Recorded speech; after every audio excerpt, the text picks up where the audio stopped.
তোমরা কি এই মিষ্টিগুলো বুঝতে পারছো কোথায় বিক্রি হচ্ছে এটা? হ্যাঁ, তোমরা ঠিকই ধরেছো। তো আমরা সকাল সকাল পৌঁছে গিয়েছিলাম অবনী মল একটি সিনেমা দেখতে। তো সিনেমাটির নাম হলো আওয়ারাপান 2। আর ইমরান হাশমির কার কার ফেভারিট তোমরা একটু আমাকে কমেন্টে জানিও। এই ইমরান হাশমির এই ফার্স্ট একটি সিনেমাতে কোনো ব্যাড জিনিস নেই, এই ফার্স্ট দেখলাম।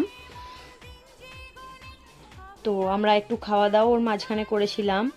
আর আমার ভাই এই যে পপকর্ন নিয়ে আসছে, পপকর্নটার প্রাইস ছিল 500 টাকা।